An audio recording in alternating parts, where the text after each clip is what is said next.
Graças e paz, meus irmãos. Amém. Vamos nessa manhã abrir as nossas Bíblias na segunda epístola de João.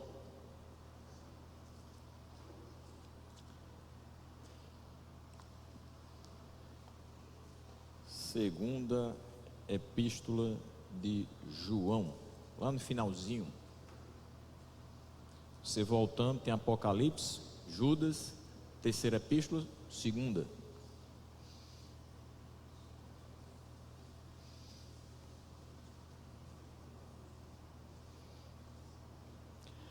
Nós vamos ler os primeiros 6 versículos.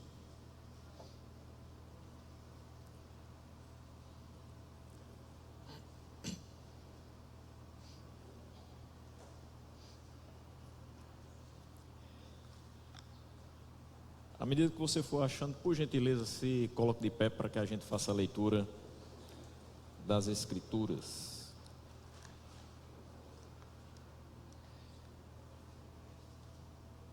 O texto nos diz o seguinte: o presbítero, a senhora eleita e aos seus filhos, a quem amo na verdade, e não apenas eu os amo, mas também todos os que conhecem a verdade, por causa da verdade que permanece em nós e estará conosco para sempre. A graça, a misericórdia e a paz da parte de Deus Pai e de Jesus Cristo, seu Filho, estarão conosco em verdade e em amor. Ao encontrar alguns dos seus filhos, muito me alegrei, pois eles estão andando na verdade, conforme o mandamento que recebemos do Pai.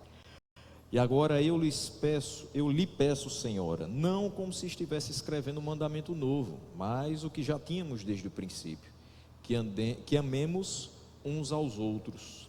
E este é o amor, que andemos em obediência aos seus mandamentos.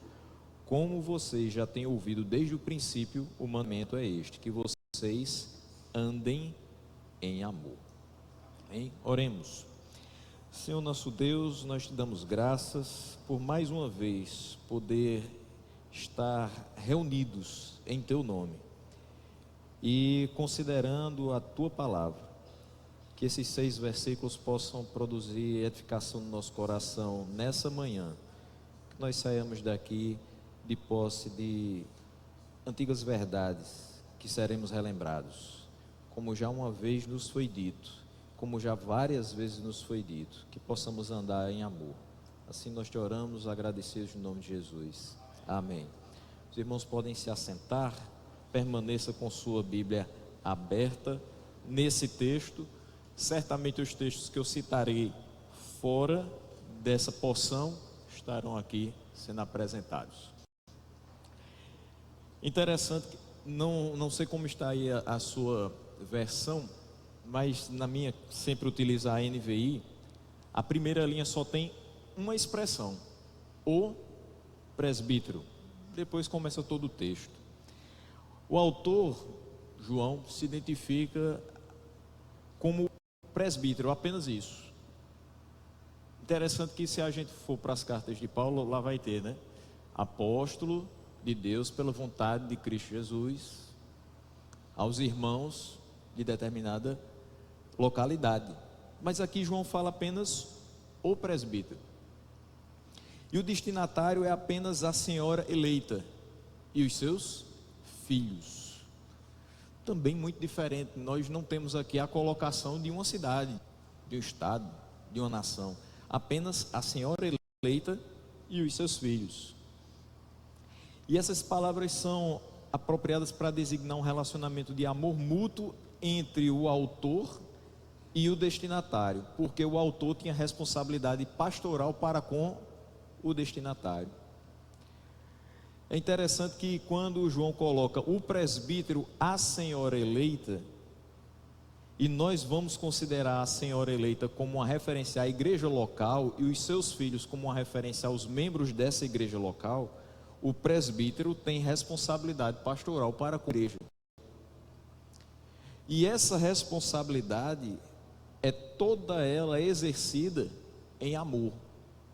E o que é que se espera da igreja em relação ao presbítero que tem essa responsabilidade e esse amor para com a igreja? Que a igreja o retribua também com amor. Então é um relacionamento de amor mútuo, quem fala ama o destinatário. Quem escuta ama quem está falando com ela. Assim deve ser a relação na igreja.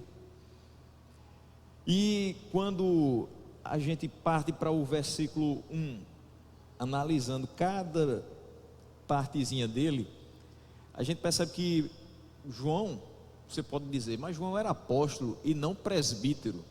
Qual a relação então que há nessas duas atribuições? Nos anos da sua velhice, João era presbítero, muito provavelmente da igreja de Éfeso. Uma das cartas que a gente vai ver em Apocalipse 2 e 3. Então a gente vai perceber que ele nos seus últimos anos, além de apóstolo, sim, o apóstolo amado, mas ele também atuava como presbítero. Pedro tinha um cargo semelhante, era apóstolo, mas também era presbítero. Não há nenhuma dificuldade nessa identificação. Por quê? Porque as responsabilidades também incluíam as responsabilidades de um presbítero. Observe comigo 1 Pedro 5, de 1 a 4. Diz o seguinte: portanto, apelo para os presbíteros que há entre vocês, e o faço na qualidade de presbítero como eles. Pedro então se identificando como um dos presbíteros, falando aos seus pares, e testemunha dos sofrimentos de Cristo, como alguém que participará da glória a ser revelada. Pastoreiem o rebanho de Deus que está aos seus cuidados. Primeira atribuição: olhem por ele, não por obrigação, mas de livre vontade, como Deus quer. E ele segue: não façam isso por ganância, mas com o desejo de servir. Não hajam como dominadores dos que lhe foram confiados, mas como exemplos para o rebanho. Quando se manifestar o Supremo Pastor, vocês receberão a imperecível coroa da glória.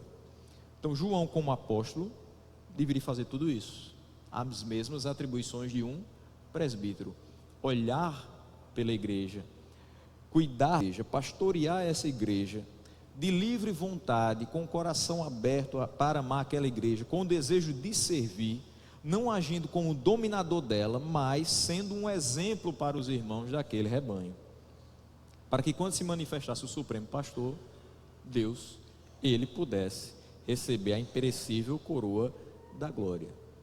Não é diferente nos nossos dias. Nós que somos ministros do Evangelho, que também somos presbíteros, porque a palavra é a mesma, nós também precisamos ter essa inclinação. Então nós nos identificamos com essa carta de João, a maneira como ele começa a se colocar para a senhora eleita a quem ele escreve.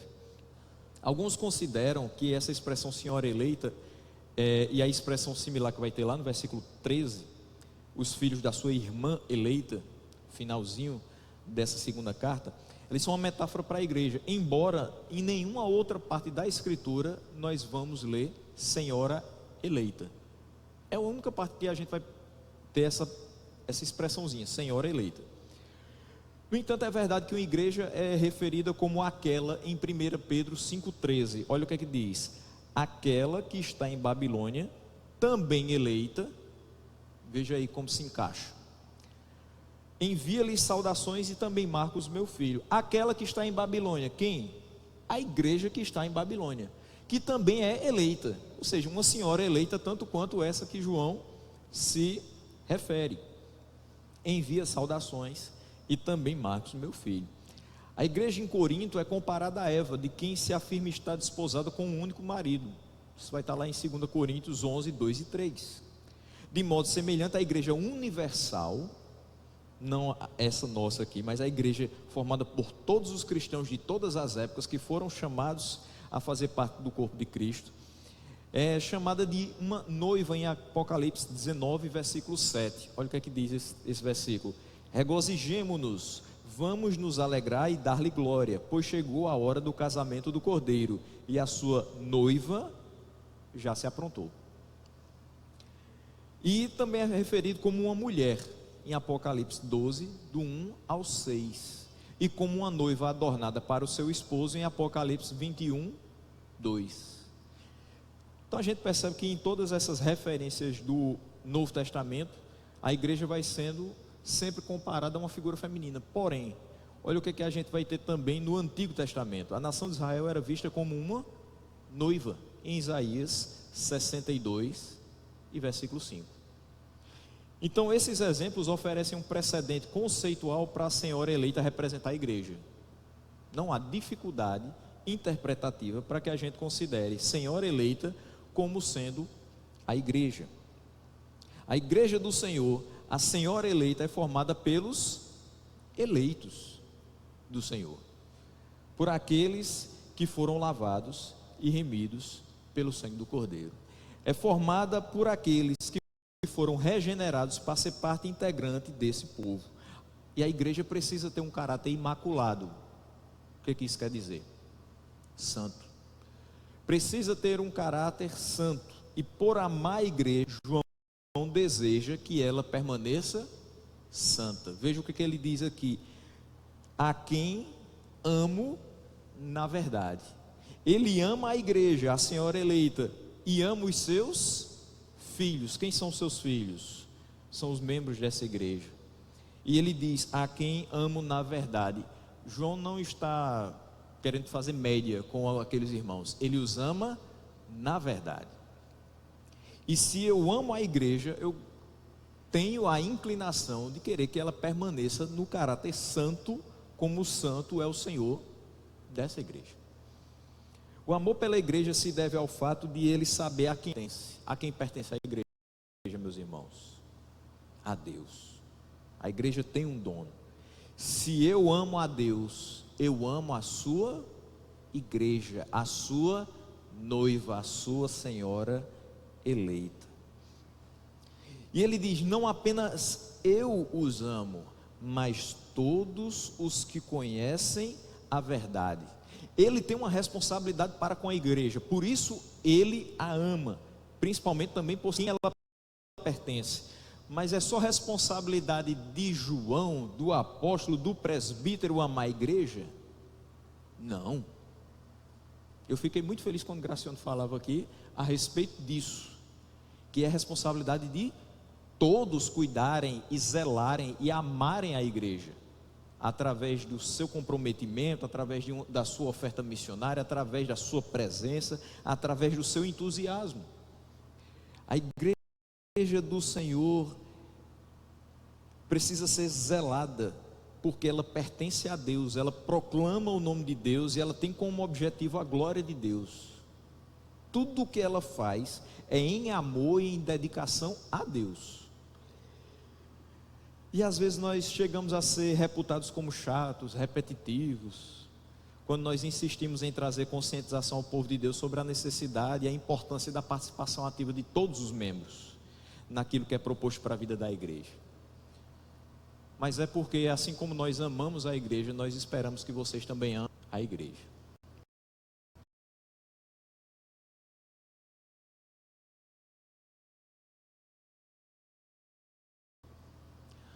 O nosso trabalho é expor a palavra para gerar nas pessoas que nos ouvem temor do Senhor, amor ao Senhor e à sua palavra.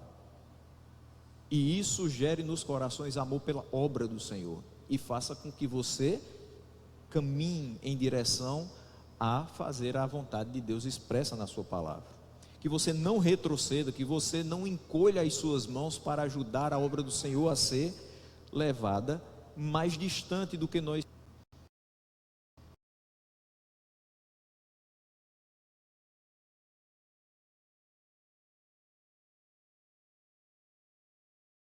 Se alguém chega aqui e diz assim: meu irmão, senti falta de você, você faltou terça, faltou domingo, faz uma semana que eu não lhe vejo, não é porque a gente está querendo se meter na sua vida, é porque a gente tem cuidado com a sua alma. E a gente sabe que fora desse espaço de comunhão com os irmãos, é difícil a gente se manter da mesma maneira. Manas, se você fez uma cirurgia e passou aí 40 dias no pós-cirúrgico, você sabe como isso é difícil. Porque no primeiro dia a gente liga lá o computador e começa a assistir a igreja e sente aquela saudade, quer estar junto, e fica naquela expectativa, né? Antes de 7h30 na terça-feira a gente já está esperando. Quantas vezes ali na transmissão a gente coloca e já tem lá 3 esperando. 3 pessoas já estão conectadas. Só que os dias vão passando. Aí você está lá lavando os pratos depois da janta, já são 8 horas, eita, vai começar a pregação, já perdi o louvor. Na outra semana você já diz, perdi hoje, mas domingo tem. E assim você vai se acostumando a não ter o contato com a palavra, com os irmãos, até mesmo com Deus. Porque é aqui que a gente aprende a se envolver com a obra, não somente com os irmãos. É extremamente importante quando a gente está reunido enquanto igreja. Não é que esse local tem algo de especial que faz com que depois de a gente passar daquela porta, a gente se sinta mais crente, ou a gente se sinta crente de verdade. Mas é porque a gente vai encontrar pessoas que são iguais a nós, que sofrem as mesmas dificuldades durante toda a semana e que pedem misericórdia a Deus para chegar em mais um domingo. Às vezes quebrados, às vezes tristes, às vezes se sentindo indignos de estar aqui dentro. Mas pela misericórdia de Deus, tendo essas misericórdias renovadas por mais uma manhã, se levantam, olham para frente e sabem que Deus tem cuidado de todos os mínimos detalhes da sua vida. Então eles têm motivos para louvar. No momento que nós subimos à casa do Senhor e vemos outros como nós, tão pecadores quanto nós, tão frágeis, tão limitados quanto nós, mas que tem o objetivo de, apesar das suas debilidades, entregar a Deus o seu melhor, mesmo que esse melhor não seja tanta coisa, a gente se sente incentivado a fazer um pouco mais. Se aquele irmão que tem dificuldade de locomoção está aqui todos os dias, por que eu que ando normalmente? Se aquele irmão que às vezes só tem o dinheiro da passagem de ida, veio para cá, sem saber nem como é que vai voltar, por que eu que tenho um carro e tem gasolina suficiente para ir e voltar, não vou estar na igreja? Por que aquele irmão que talvez hoje nem tenha tomado café, está aqui sorridente, cantando ao Senhor, e eu que estou com a minha despensa abastecida, vou faltar? Eu não tenho motivos para reclamar, eu tenho motivos para agradecer e louvar o Senhor, junto com a igreja do Senhor. Por isso é necessário que nós amemos a igreja, porque é ela que nutre em nós todos esses sentimentos maravilhosos. Não apenas a liderança deve zelar pelo caráter santo da igreja, mas cada membro. A responsabilidade de manter essa igreja santa é de cada um de nós. Todos os que conhecem a verdade do Evangelho devem amar e cuidar da igreja. E ele diz no versículo 2, qual é o motivo também de amar essa igreja? Por causa da verdade que permanece em nós e estará conosco para sempre. No Evangelho de João, Jesus descreve a si mesmo como a verdade. João 14, versículo 6. Eu sou o caminho, a verdade e a vida. Ninguém vem ao Pai a não ser por mim.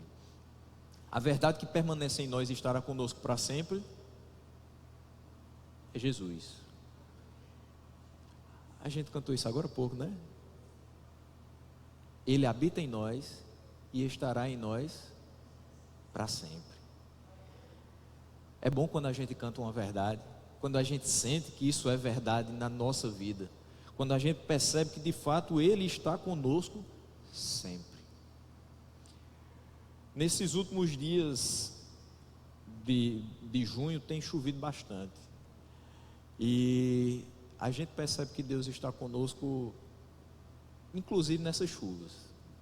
Para aquele que não tinha alimento, as chuvas vieram e ele vai poder plantar e colher mais à frente. Para aquele que não estava esperando tanta chuva, Deus o protege nas estradas. Eu fui a João Pessoa 2 vezes, e as 2 vezes chuva, mas chuva pesada. E na última revisão que eu fiz do carro, o rapaz olhou para mim e disse assim: o senhor vai ter que comprar pelo menos 2 pneus. Eu digo, eita, comprar 2 é fazer nada, né? É trocar só uma meia, e a outra é a meia nova, né? Aí você sai com uma meia azul, uma meia vermelha, não fez nada, né? Não, vou ter que trocar os 4. Pancada forte, né? Numa época dessa do ano, mas Deus é grande. E eu disse, mas eu vou precisar pegar minha medicação, e fiz isso sexta-feira. Eu disse, eu posso ir? Ele disse, pode, mas os pneus estão no limite da segurança. Chega, gelei. Eu disse, no limite da segurança? Senhor, guarda esse pneu aqui. Ele disse: se for na chuva, vá devagar. Eu disse: mas eu não corro. Não corro não, mas tá bom, eu vou devagar. E lá vinha eu ali, 100, 110, 100, 110, deixando os outros passarem, indo para a direita, indo para a direita, e todo mundo passando, né? Alguém vai dizer: 110 é rápido, pastor. Mas é porque a gente estava na estrada, e a vontade de chegar em casa, vendo que a estrada não vai parar a chuva, é enorme. Principalmente que eu venho com medicação no gelo, então ela vai gelando. Eu pego de 10 horas da manhã, eu vou chegar em casa 4 da tarde. E eu fico naquela: meu Deus do céu, essas plaquinhas não vão sustentar se eu for devagar demais. Acredita que nada aconteceu? Nem aquaplanar o carro fez isso, né? Vocês sabem que quando tem um espelho d'água, você não sabe que profundidade está aquele buraco, e o carro faz isso. Nem isso aconteceu. Parecia que os pneus eram novos. Por quê? Porque Deus é fiel, e Ele nos sustenta, e Ele está conosco para sempre. Nas mínimas coisas a gente precisa ver a ação de Deus na nossa vida. Alguém poderia dizer: ah, isso é bobagem, vai lá, passa no cartão, bota logo esses pneus, não vai ficar andando, fazendo prova do Senhor. Mas não é prova do Senhor não, é porque realmente não tinha os pneus. Eu tive que esperar, tive que viajar com os velhos. Mas eu não fiz prova do Senhor, Ele sabe que eu fui na dependência dEle, por saber que, independente dos pneus serem novos ou velhos, quem guia é Ele. Eu estou dirigindo, mas quem está guiando é Ele. Não adianta. E, meus irmãos, é impressionante que Ele promete não somente estar conosco, mas Ele promete que o Espírito da verdade estará nos crentes, e os crentes para sempre. João 14, 16 e 17 diz o seguinte: e eu pedirei ao Pai, e Ele lhes dará outro conselheiro, para estar com vocês para sempre, o Espírito da verdade. O mundo não pode recebê-lo, porque não o vê, nem o conhece, mas vocês o conhecem, pois Ele vive com você e estará em vocês. Por que é que quando a gente peca, a gente se entristece? No minuto seguinte, o Espírito da verdade está conosco, e Ele não permite que nós vivamos uma mentira. Ele não permite que a gente seja insensível às ações pecaminosas contra Deus. Ele está ali a nos alertar, a nos trazer uma tristeza que nos fará se arrepender e voltar. Ele está conosco. Portanto, a verdade aqui representa a presença constante do Filho de Deus com os crentes por meio do Espírito.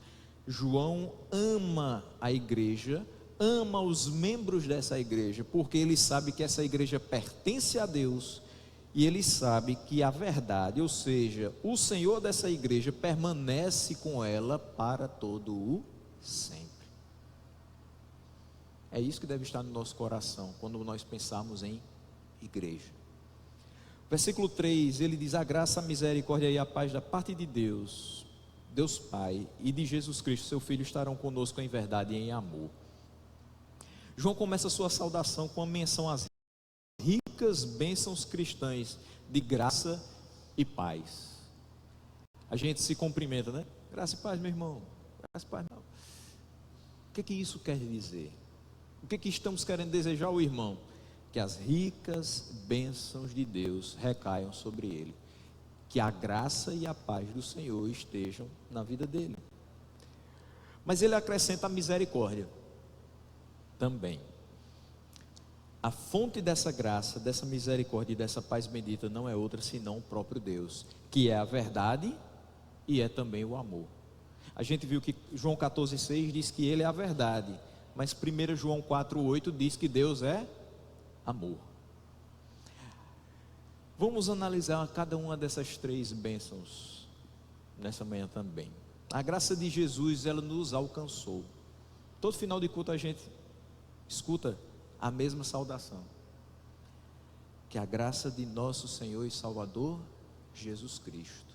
Essa graça foi que nos alcançou. Nós somos salvos pela graça, mediante a fé. Então a graça nos alcança e por ela nós fomos salvos.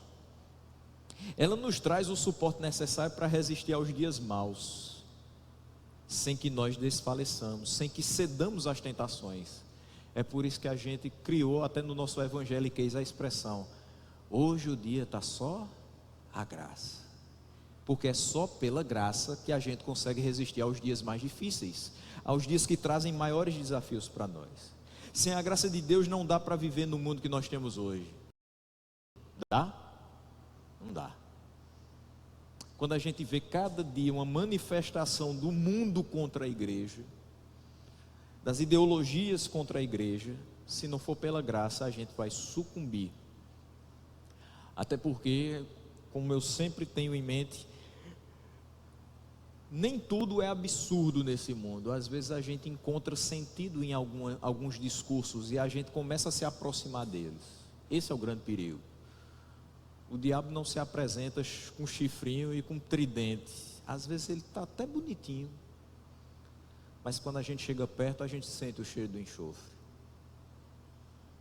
Ou seja, ele tenta enganar. Mas se a gente está de posse dessa palavra, a gente sabe discernir o que vem de Deus e o que não vem. É pela graça de Deus que nos faz lembrar das porções das Escrituras que nós temos no nosso coração, que nós vamos nos afastando dos perigos e das tentações que nos sobrevêm. Sem a graça não dá para viver. A misericórdia de Deus é primeiramente a causa de não sermos consumidos, porque por causa dela nós deixamos de receber aquilo que nós merecíamos. Todo mundo aqui sabe o que merecia: a morte eterna como salário dos nossos pecados.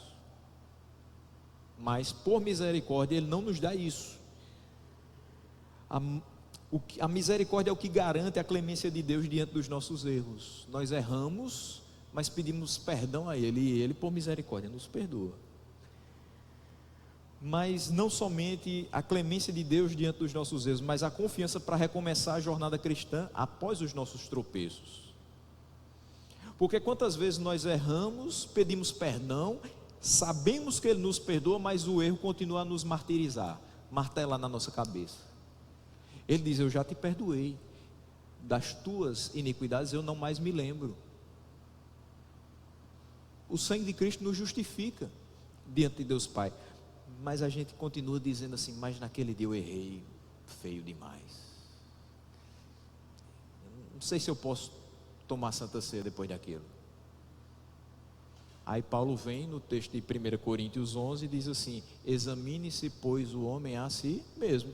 Olhe para dentro de si, você sabe que está errado, e você sabe que ainda vai vacilar muitas vezes contra o Senhor.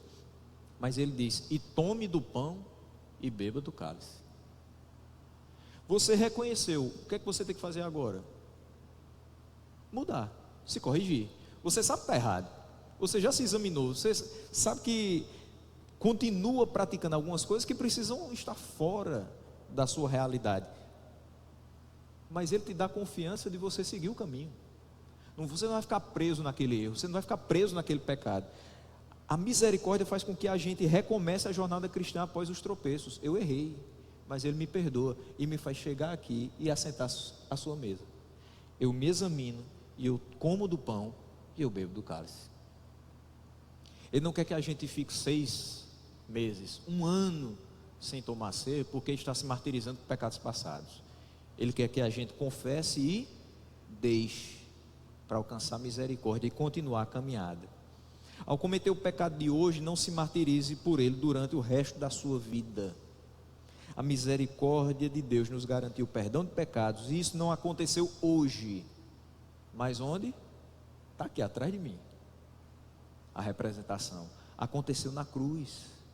Por isso nós podemos levantar após as quedas e firmar os nossos pés novamente para buscar dar passos em direção à vontade de Deus expressa na sua palavra. A paz que Deus nos dá não é como a do mundo, por isso ela é duradoura. Alguém pode dizer: bom, vou ter que viajar durante esse mês de julho, é férias dos meninos, vamos passar uns 15 dias fora, mas antes vou colocar um monitoramento na minha casa. Instala 10 câmeras. E ainda no celular fica com as imagens.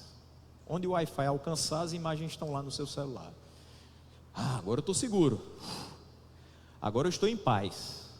Porque ele está sendo monitorado. Qualquer coisa eu vou ver aqui. Tá.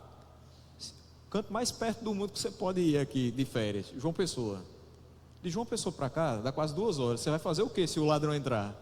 Você vai assistir em Full HD o ladrão entrando. Mas você não vai voltar a tempo de tirá-lo. Você vai ficar em paz? Assistindo de camarote ao furto da sua casa? Não, mas eu coloquei também cerca elétrica. Eu não estou dizendo que você não faça isso, não. Nossa casa tem cerca elétrica, não tem câmera, mas tem cerca elétrica.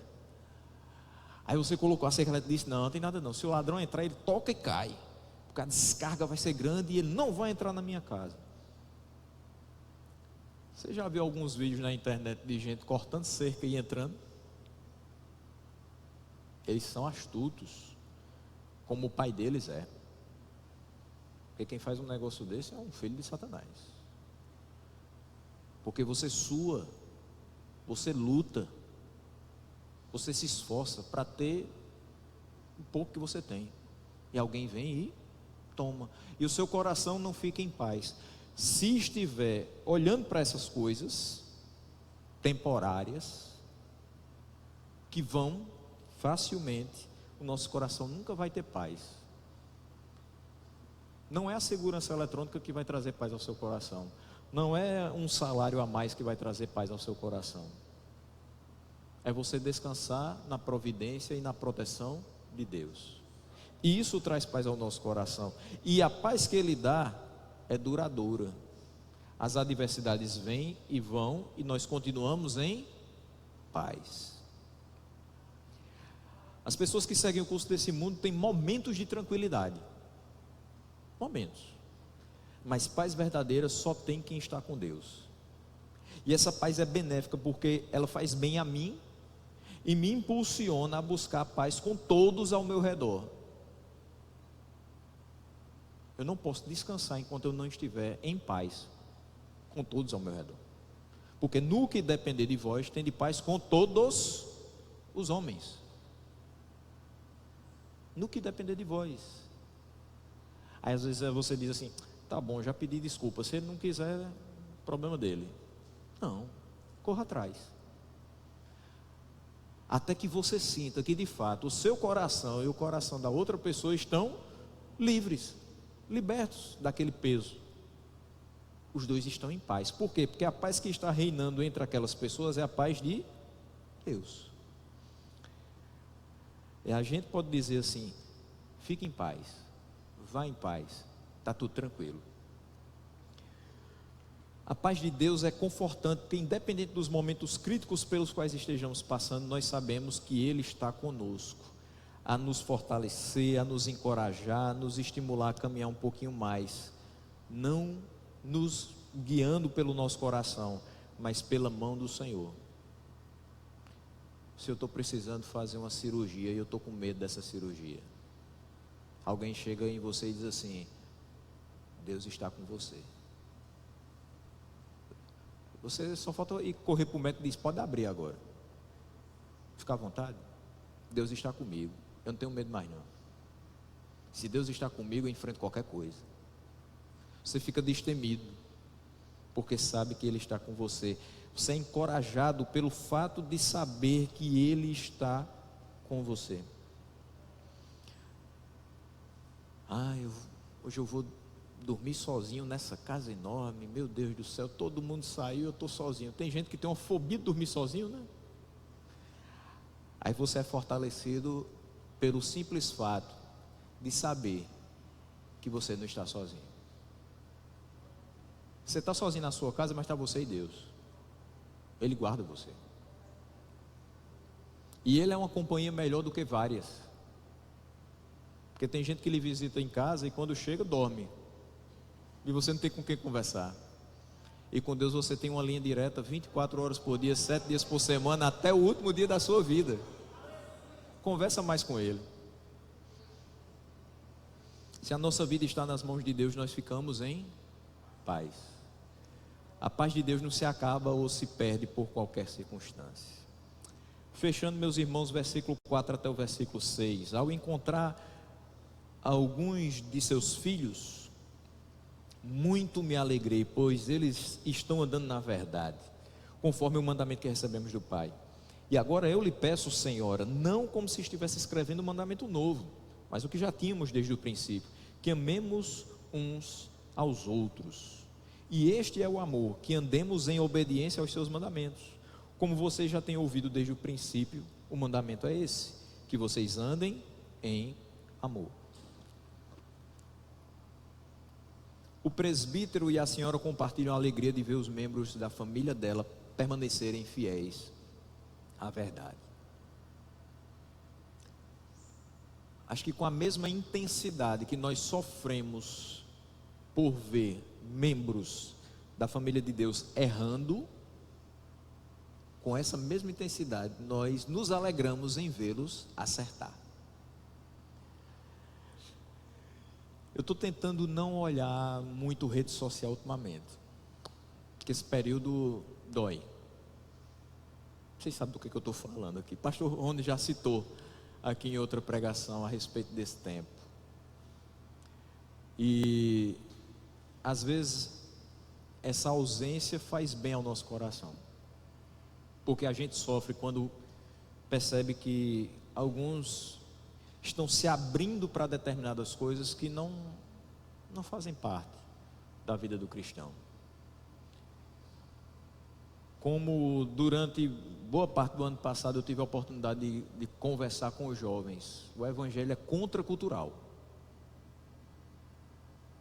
Ele está acima da cultura. Nós não somos guiados pelos aspectos culturais, nós somos guiados pelos aspectos bíblicos. E nós precisamos permanecer fiéis à verdade.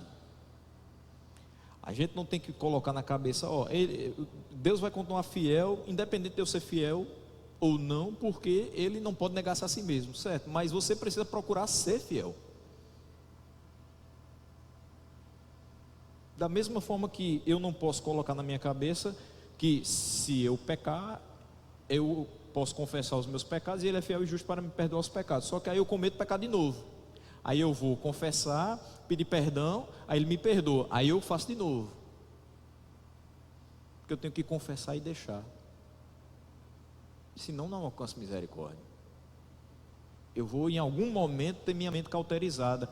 Aí eu vou continuar pecando, mas deixo de confessar, deixo de pedir perdão, e aí vira uma bola de neve. Acho que é uma das maiores alegrias quando a gente percebe que tudo aquilo que Deus nos orienta a falar tem produzido algo no seu coração. E a gente percebe o seu crescimento, o seu progresso espiritual. E a forma como você tem se conduzido em fidelidade ao Senhor. Eu tenho certeza, e aí eu não falo simplesmente como pastor, mas como aquele que também senta para ouvir. Então nós também somos pastoreados.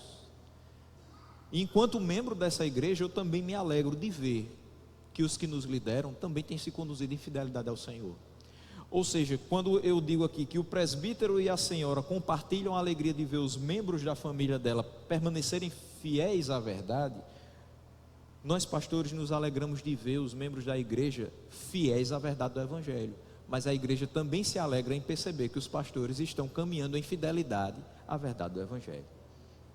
É uma alegria que se completa, uma alegria mútua pelo crescimento que nós estamos tendo na palavra. A marca da fidelidade cristã é o amor mútuo, o mandamento essencial dado aos cristãos pelo próprio Jesus. João 13:34.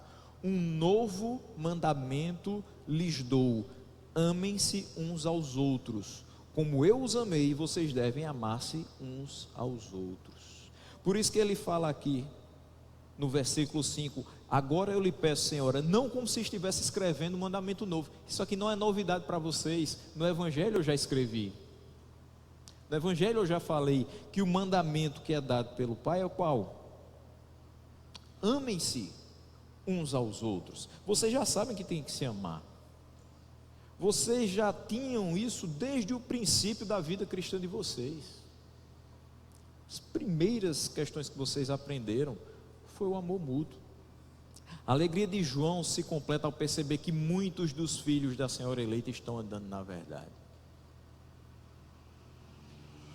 Eu fico extremamente alegre com tudo que a igreja tem feito, e fazendo uma retrospectiva já caminhando para 4 anos aqui com vocês, eu já vi o quanto a gente progrediu. Quando cheguei aqui, a frente da igreja ainda não tinha a cerâmica completa, não tinha nome na frente da igreja, não tinha esse painel que hoje nós temos, não tinha as salinhas lá atrás. Olha quanta coisa. Não tínhamos todo esse equipamento, tanto de som quanto de vídeo. Olha quanto progresso para a glória de Deus. Olha quanto nós temos progredido em fazer mais e melhor para Deus. Nós não tínhamos o evangelismo antes dos cultos. Estávamos impedidos durante um certo tempo de fazer a reunião nos lares. Voltamos. Temos hoje estudo para casais, estudo para os homens, estudo para as mulheres. Temos uma mini braco forte, temos uma Ju braco forte. A igreja está em movimento, a igreja está caminhando. Mas a alegria se completa ao perceber que tudo isso tem resultado em vida de santidade diante de Deus. Não só vocês ouvem, mas também praticam. Isso de fato completa a nossa alegria. Nós nos alegramos com as suas conquistas. Nós nos alegramos com as conquistas da sua família, com o seu crescimento profissional, com as suas realizações pessoais. Mas a nossa alegria é completa, é perfeita, quando nós enxergamos que vocês estão andando na verdade, que vocês estão se tornando satisfeitos em Cristo. Isso enche o coração pastoral de satisfação. Isso traz glória a Deus. O pastor John Piper nos lembra a respeito disso ao dizer que Deus é mais glorificado quanto mais nós estamos satisfeitos nele. A colocação de João no final dessa porção reflete grande parte do seu ensino na primeira epístola, bem como no Evangelho. Ele diz: este é o amor, que andemos em obediência aos seus mandamentos. Você ama a Deus? Obedeça. A gente falou um pouco sobre isso ontem à noite com os homens. A bênção de Deus se aproxima de nós, é derramada sobre as nossas vidas quando nós obedecemos a sua voz e a sua palavra. Nós precisamos andar em obediência aos seus mandamentos por amor a Ele, não é por medo dEle. Temor ao Senhor é o princípio da sabedoria, e andar em sabedoria é obedecer a sua palavra. Como vocês já têm ouvido desde o princípio, o mandamento é esse: que vocês andem em amor. Ele nos chama a amar uns aos outros, a andar em amor, assim como Cristo ordenou, assim como Cristo viveu. O amor se reflete em andarmos segundo os mandamentos do Senhor. Então que nele permaneçamos, para refletir esse amor que Ele mesmo colocou no nosso coração, esse amor que nos alcançou e que nos faz hoje ser parte da sua família por toda a eternidade. Que o Senhor nos abençoe, que o Senhor nos guarde e que multiplique graça, misericórdia e paz sobre as nossas vidas.